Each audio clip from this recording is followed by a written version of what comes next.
The KSL Sports Zone and Beehive Meals are honoring people that impact youth sports in our communities. Nominate the youth sports volunteer that you know for the Beehive Meals Hero of the Week at kslsports.com/contest, and then listen every Thursday afternoon to Jake and Ben for the winner. It is the Beehive Meals Hero of the Week. All right, Big 12 had their media days the first of the month, and here we are at the last of the month, and today, I think, or maybe it was yesterday, they wrapped up Big 10 media days. And then we had the usual measuring, we're better than you, that goes on between the Big 10 and the SEC, whose conference is better and blah, blah, blah. So I guess probably wherever your allegiance is where you're going to come down on that.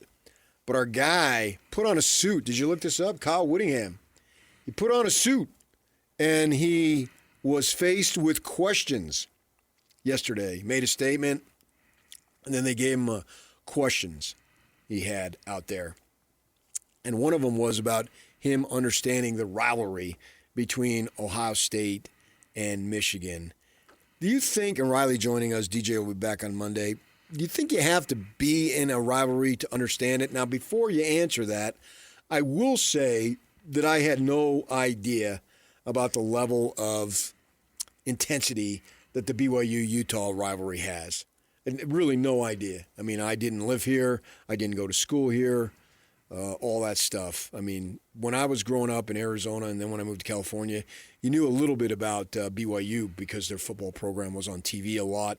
Seems like I saw Ty Detmer play a bunch. And didn't know a lot about Utah because they hadn't really come of age as a football program. And then I get up here and I see, whoa, man, this is pretty intense. But how about a Ohio State, Michigan? Does Kyle need to be in it for him to understand it? That's a really interesting question. I don't think you have to be in it per se to understand how important it is to people. And certainly I think Kyle's had a huge experience with a very big rivalry. Now, whether people consider the Utah-BYU rivalry on a national scale as big as, the Ohio State-Michigan, that doesn't really matter to me because I think all the elements of a rivalry are there. Yeah. So I don't think he needs to be in the Ohio State-Michigan rivalry to understand that it's important to people. I mean, we talked to Jay Hill. He already talked about how this summer he studied their first opponent. He studied Iowa, which is their first conference game, and they've studied who else? Ohio State. Yeah, because he knows that they need to win that game. I mean, they understand. They understand what it is. So he said that you can have a rivalry that's just as intense and just as emotional without the hatred. Here's his quote. I just think a rivalry can be intense and emotional without the hatred factor. I don't think there's any place for that personally. I mean, I think that's true. No?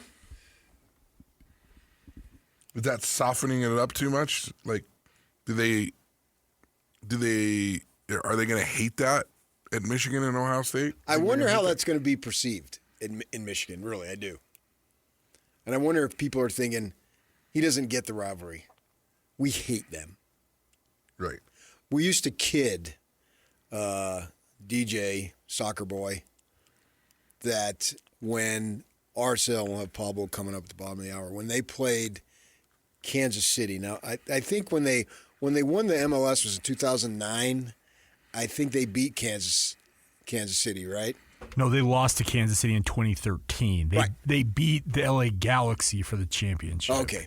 Oh, yeah, so the one they lost to was in 13 with Kansas that goalkeeper City. who looked like 150 years old. Yeah. Yeah. In right. Kansas City against Sporting Kansas City. Okay. And so that developed a rivalry. And so the in-house people for RSL or whoever decided it, they would pump up when they'd play them here, and it would start out and we would joke, we hate them, they hate us, right? And it was soccer and they're trying to build it up. I think they're in a true rivalry. There has to be a level of hatred. Now, that doesn't mean that you carry out actions against your fellow man that would dictate hatred. But I think there has to be a sports hate. So are we maybe wordsmithing a little bit? Like, is he maybe saying exactly what you're saying, but they're not going to perceive it that way? I'm wondering how it's perceived in Ann Arbor and throughout the state of Michigan right now. Because I don't think Kyle's afraid to hate a rival, but I don't think he's going to encourage violence. No, I mean, at no circumstance under any do you do anything along those lines. Are you whether it's through your mouth, your fists, you cut down trees or poison trees or any of that nonsense? I didn't feel a lot of love between Bronco and Kyle. Because there wasn't any. Right. I think the hate was there. I don't think he was going to punch him. I don't think there was going to be violence. There almost was violence with Suspenders Boy and Bronco. Remember that one? Oh, yeah. But Jake Scott and I were right there. We saw it. Suspenders Boy was in his face. I've never seen Bronco actually. The look. I feel like I can see Bronco's eyes right now. Bronco's fists look like they were welled up. He took a step toward him, so he's coming down, and Jake Scott and I are standing right there. We're not more than 10 feet away, and you can see it on the video. I've got a bright yellow shirt on, and you can see us. And so he's got 3 cops. He's got one on each side, one behind. And here comes that doof coming from the east side to the hash mark as Broncos walking down that south end zone to go into their locker room. And he's just giving them all sorts of crap. And Bronco looks over, and the look in his eyes, and he took a step. And I thought, oh my gosh. But the cops, the one who was to his left, got over in the way, and Suspenders Boy also melted. Yeah, he was Wicked Witch of the East. Yeah, he was gone. Melted. He did. He just went to the ground, man. He disappeared. He was did. like, oh. He shut up and just started backing away. It's the Homer Simpson meme where he disappears into the bush. Yeah. He knew he'd overstepped his boundaries. And there was a guy who used to work for Utah as one of their video guys, a guy named Skip Whitman, who was there, and he's filming it too. And he's an employee of Utah. He's since left, gone back east where he's from. And he sort of pushes the Suspenders Boy out of the way and says, "Get out of here." Because, I mean, he's a Utah employee, but he's filming stuff. And so he says, get lost, man. You're over the line. You should never do that. But I'm wondering how the people of Michigan felt when he said that. Like, was it too soft? And no one is ever going to use the word soft with Kyle, ever. I mean, maybe. Time's going to handle that. Like, they're going to know how competitive he is, how much he wants to win. We know it here. I know, and the only reason we know it is because the way that he acts and the way that he talks and the way that he presents himself. We know that he's tough. Yeah. We know that he cares, and they're going to see that too. So I think that's just something that, like, okay, so they perceive it as soft now. He beats Ohio State. Nobody cares. That's true, but if he doesn't, and Ohio State is supposed to have all that in a bag of chips this year, is what they're saying. Everybody wins the freaking preseason. And Michigan, are they in a little bit of a rebuild? They're in a bit of a reestablishment, I think. Yeah. I mean, they didn't win 9 games. Don't you think of these blue bloods, though, that you're not, like, you don't really have to rebuild. No, you don't rebuild in the manner that other teams saying. rebuild, but at a Michigan level rebuild. It's not the same as most of the teams in the Big 12 or now the new Pac-12. I understand that. But I just thought my wife's family is from there, and I've been back there, and I've talked to those people, her cousins and all that. I mean, it means everything. It's so big deal. I know, and I'm a Sun Devil, right? And when we play the U of A, I hate those guys. I hate them. But I hate them during the game. Yeah. I don't hate him today. No, you kind of hate him today. When I watched the game, You're bugged. I gotta have that win. I gotta have that. Gotta win. have it. Yeah, I gotta have that win.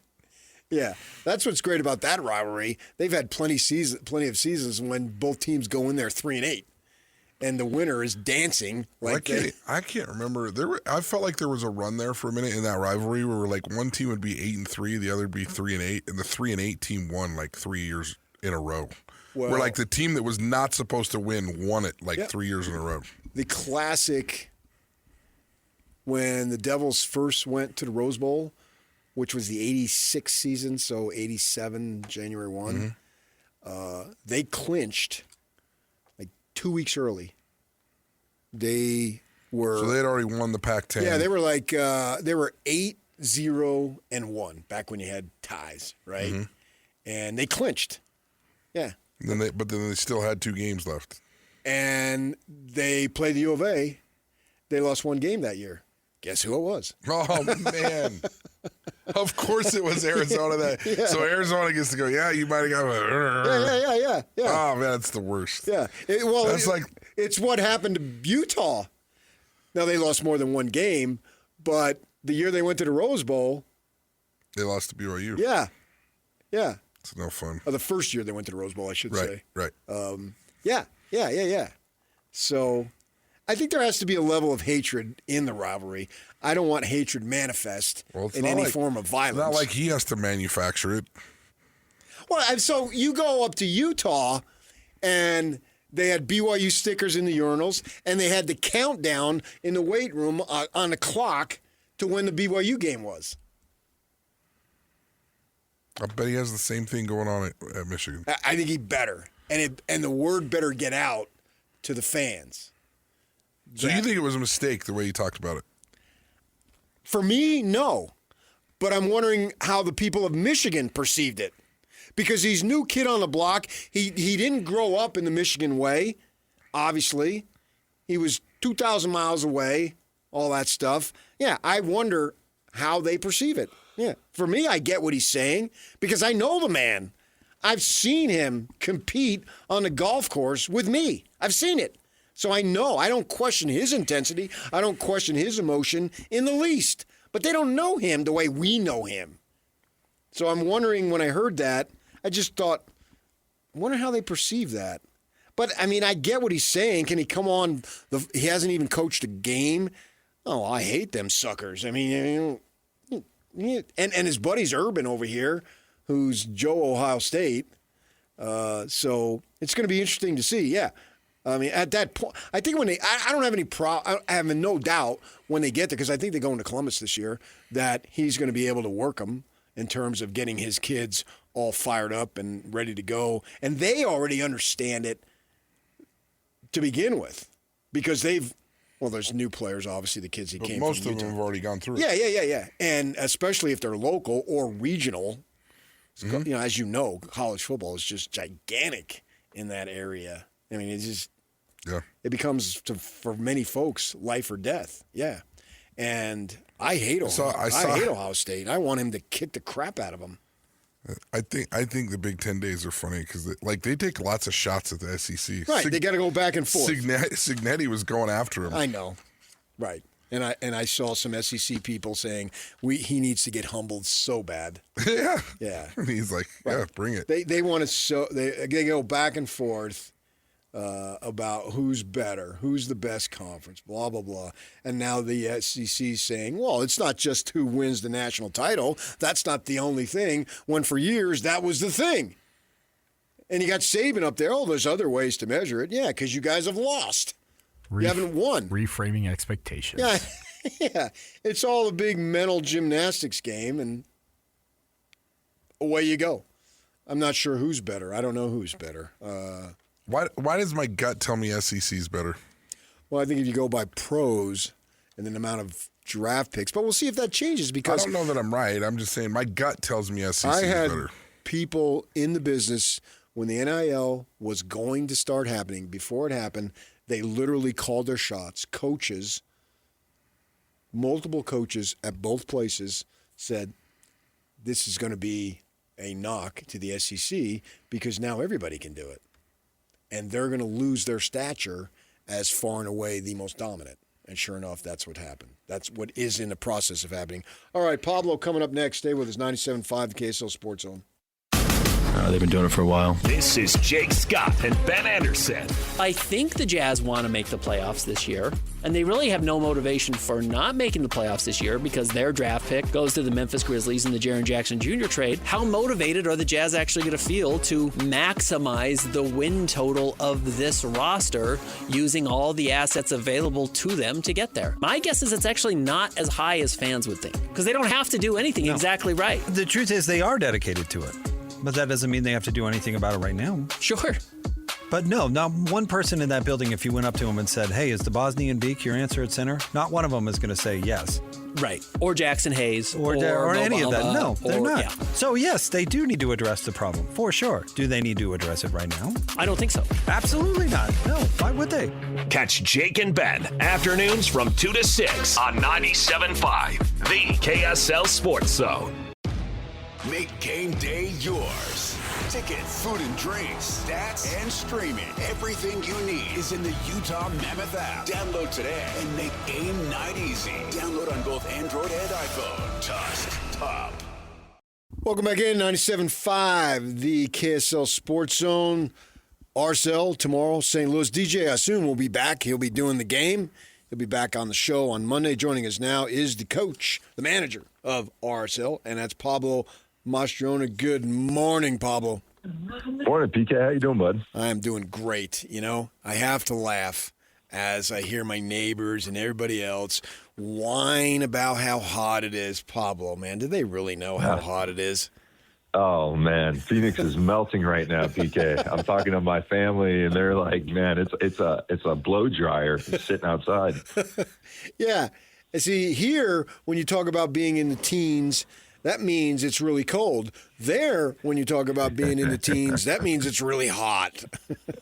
Yeah, and the 20s and all that other stuff. It's bananas. Yeah, and you guys are going to St. Louis, and so it's going to be cooler, obviously, than it is here, 72. But what about the humidity? And you've played soccer your whole life. You rather play in high temps and low humidity or vice versa? What is it?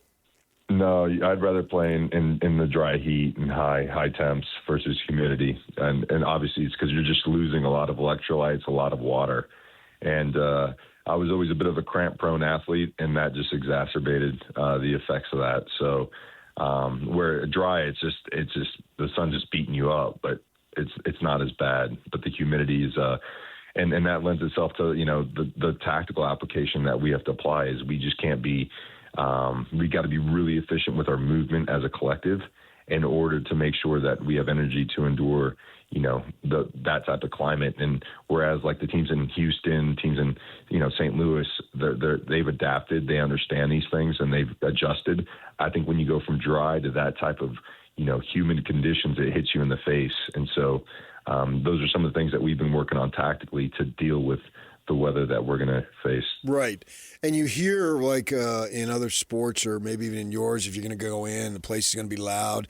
Like you go to football practices, whatnot, they'll pump in music because the quarterback's got to make the calls and so forth. And the crowd is loud, so they may have some silent counts or what have you. So they practice for the environment. And I understand you from almost like a science perspective, you can try to mitigate it, but you can't really practice in the actual humidity, though, right? Right. No, that's right. And some of the things that we've applied, and again, we have a fantastic performance staff, and we do hydration testing 2 days before the game. So yesterday, the guys would have given a urine sample just to make sure their electrolyte levels are good. You know, they have enough water in the system.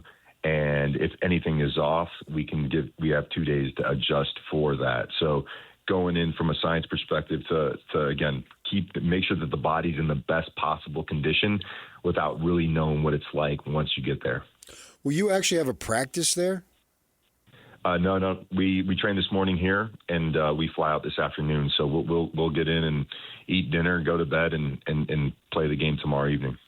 St. Louis, looking at them, a little bit of a slow start, but they haven't lost in a good long while. They've got, 7 games unbeaten and 19 out of 21 points. Seems like they got it going on. Tell us about what they're up to.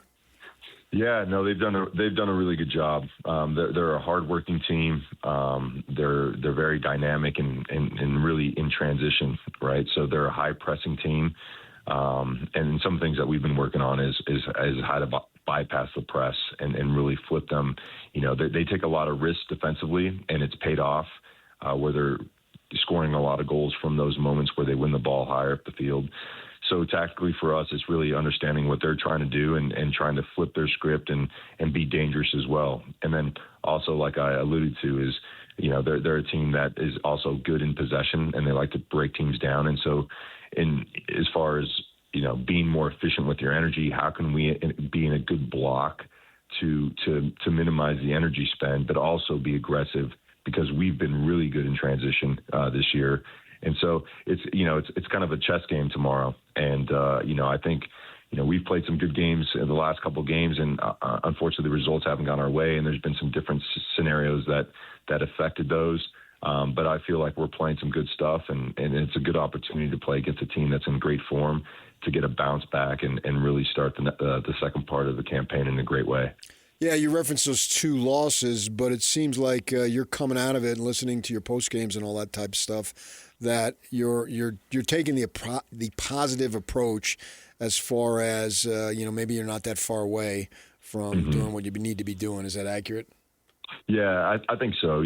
Just going to the LAFC game, they have this expected goal stat, which basically means where you take your shots in reference to the goalkeeper and how many players in front of the goal. And typically, a 1 XG game can get you usually, maybe 1 to 3 goals, depending on, if on the day you had a sharpshooter shooting from a distance and hitting a beautiful shot, that's a low XG, but you still scored the goal. We had probably one of our highest XG games, which was like 2.6, I believe. And we only scored 1 goal, and we had like 3 goals, that were tap-ins that on any other day we score those goals. We had 20-something shots, and we're playing as a visiting team. And so what LAFC did is they had very few chances, but they took them. Yeah. And I think that was the difference. And Bouanga and Son, who've has caused havoc, not just us, but to all teams in the league, really stood out in the day. And then in Portland, we go away from home. We start the first 20 minutes so bright, score the first goal, and then 10 minutes later we get a red card. And so then, so it's hard to see at times the positivity of play when the results don't go your way. But I'm steadfast in the way I see the game and the way the guys played when we had 11 players on that field. It looked like it was going to be a runaway game for us. And so, every moment dictates the result. But for me, it's just really important to be clear with the guys and say, listen, for these 20 minutes or 30 minutes when we were 11-11, this is who we are. And then after that, you're hanging on. You're playing a man down away from home. For the next 60 minutes, it's always going to be a tough ask. But then again, the set pieces that we conceded are areas where we need to continue to get better, whether we're playing with 10 or 11 players. And so that's been an area of focus. And so again, I think every game is a barometer of where you're at. You're never going to be as bad as it says, and you're never going to be as good as the result is. You're going to be somewhere in the middle. And so it's really important for me and the coaching staff to have a real process-oriented mindset. Because again, the more emotional you get after results, the harder it is to kind of be consistent in performance. And for us, consistency in performance is what we believe will lead us to great results. Pablo Mastroeni of RSL joining us here on 97.5, the KSL Sports Zone. You talk about that red card, so Morgan's out, whether it's Saba or whoever it might be. I realize he's new to the team. Do you slide him in there? What do you do? Yeah, so we're looking at a couple different things. Gozo came back from the MLS game. He's a little bit nicked up from that game, so there's a question mark there. So we're literally waiting to get on the field today to see what happens, because then it's dominoes, right? If Gozo can go, then Gozo might move into an advanced position, and maybe bring in a player like Zach Booth in the wide areas to give us some, because Gozo, against a team that wants to press. His speed in behind back lines where they want to play 1v1 in the back line would definitely favor us. But if Gozo can't go, then we have to look at a couple different options, given that Morgan's also out. So it's going to be, we're literally waiting until the start of training to see how Gozo goes, and then from there we'll decide the best way to go. So we have some options. And again, I think the important thing too is, the guys have been training great and have a fantastic mindset. So, whoever we put out there, I think is going to do a great job. The trend across all sports seems to be expanding playoffs, whether it be college football and in the pro ranks, they let more teams in, whatever the sports are. What do you think about expanding World Cup to 64? Yeah, it's really interesting. I think the one thing I would say is, I didn't know how this is going to work out, expanding it to 48. And what you saw was a lot of unbelievable games and a lot of the underdogs performing at a really high level. So there's a lot of Cinderella stories with the more teams that you put in there, and it didn't drop the level of the tournament. And I think that was my biggest concern with adding more teams. And so the only negative would be is if you start to get these 6-0, 7-0 games, and people, and it loses its excitement. But there's a lot of teams here in the region. Panama's a great team, but Costa Rica is another really good team. There's various teams in each region that but I think maybe expanding it to 64 might be a stretch. But the other part is PK, where after the World Cup ended, everyone's like, "That's it." My son's going, "That's it, Dad? There's no more? Why don't we do this every year?" So it might just prolong the tournament long enough to where we, it was fun to go home every day and watch a couple more games in the afternoon and at night, and so that might be the positive. But I think these guys, do their homework and make sure that it's going to be a good product on the TV, on the field. So. I'll trust that they'll do a good job if they do extend it. Yeah, I think, too, you have to answer to the fans because ultimately sports at the college level and certainly at the pro level is just an entertainment product. And folks want to go and have a good time. I mean, obviously they want their team to win, but ultimately I view sports as I do going to a movie. You would view it differently because it's your job and occupation. But for me, I just want to have a good time. I want to be entertained. And if the public has, you don't want to just do things just simply because they say so. But if the public has a thirst for it, why not? No, I agree. And it's interesting that you say that because I think when I first got into coaching, it was really about the profession and me and my coaching and how, growing and learning as to, how do we win games? And, this year with the group that we have, it's been entertainment, and, I watched the broadcast back and, the commentators saying this is an exciting team to watch. And at the end of the day, you're absolutely right. You go to the field to watch an exciting game, and the way we play, our game model is such that we're high energy on defense to have a lot of turnovers. We want to get the goal quick to try to create as many goal scoring opportunities as possible. And you realize that, if you want that 12th man to be the best 12th man, you've got to put a product on the field where there's always action, right? So it's an action movie versus a drama, right? Or, one of these type of things. So as I've gotten older, I've understood that this is an entertainment industry. And obviously our jobs as coaches is to win, and that makes everyone happy. So when you can marry both of those, you've got a great product. So I'm cognizant of that. And at the moment, we're looking to get back and bounce back and get the results that, put a smile on everyone's face as well. When you speak of Mary, I know I've laid down the law, and I don't do this very often, but what you spoke about drama versus action movie. My wife knows if there's a romantic comedy out, ask one of her friends. Don't ask me. Right. I'm the same way. It almost feels like a chore to watch one of those romantic comedies, but we got to put in the time, PK. We got to put in the time. Sometimes we got to suffer through those things to make sure that our relationships stay nice and tight. Yeah. So I went and saw Toy Story 5 for her. I did that. I don't know that You're a good man. I would have You're gone a on my good own. man. I may have dozed a scene or two, but I just make sure that I act like I catch enough so I can talk to her about it afterward. But give me Tom Cruise and give me blowing up buildings, jumping out of planes, motorcycle chases, all the way.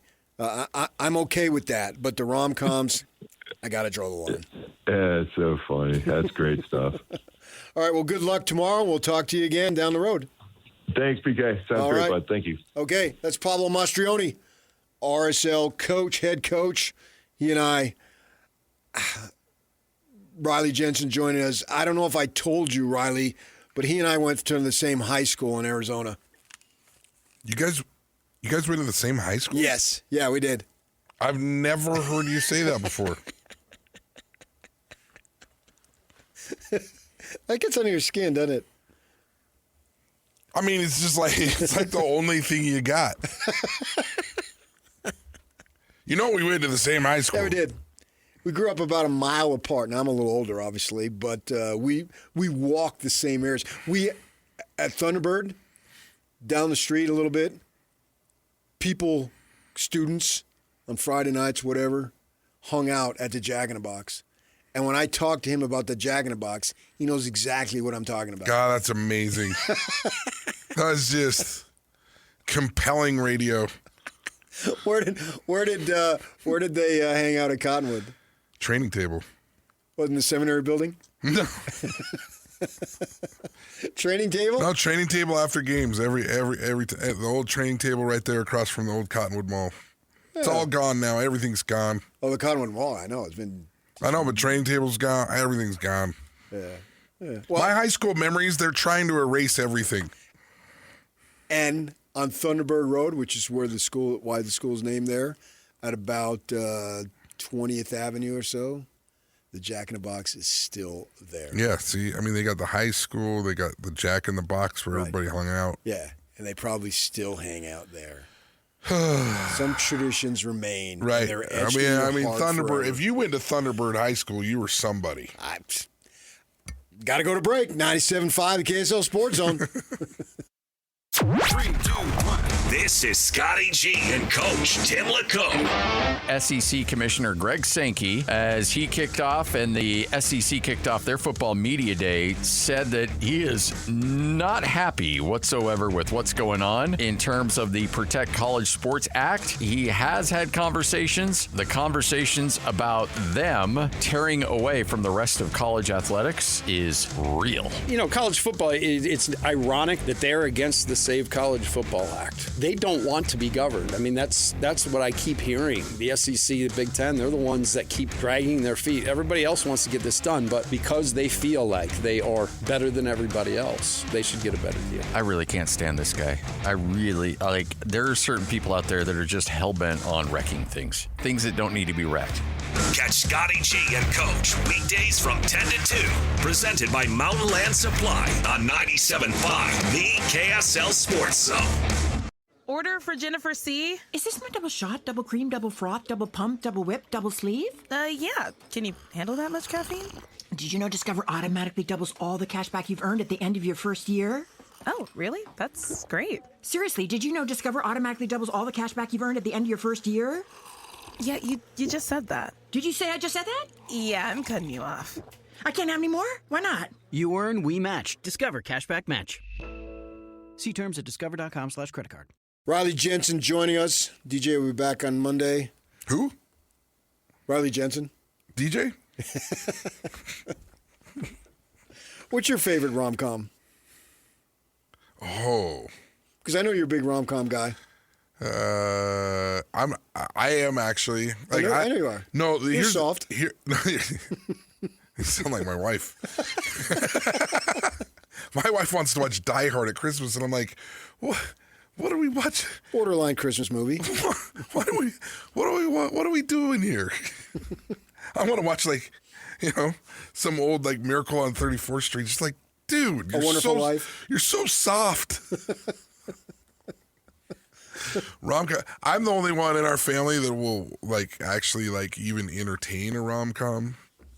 I like your family. She loves, like, shoot 'em up, banging them, bang 'em up, like, just stressful. Like, I don't want the stress. Like, I have enough stress in my life. I don't need to come home and watch a movie that stresses me out more. It stresses me out. You baby. Stresses me out. It's fake. They stole a 5-year-old kid and they're holding them ransom by doing what? She's like, oh my gosh, get over it. It's a great movie. That's why I love The Sopranos, man. Oh, dude, It was she's watched them all. intense. It's so dark. and the way It's they dark. fight constantly. You love Breaking Bad too? Not bad. Oh my gosh, dude. I tried. I actually gave that one like a really, and then there was some like episode where they killed a 5-year-old kid, like just shot a 5, and I was like, I'm out, Jordan. Okay. I'm so out. I can't do that. She liked The Sopranos? Oh yeah. A lot of swearing. I could have toned that down. I don't even think she noticed.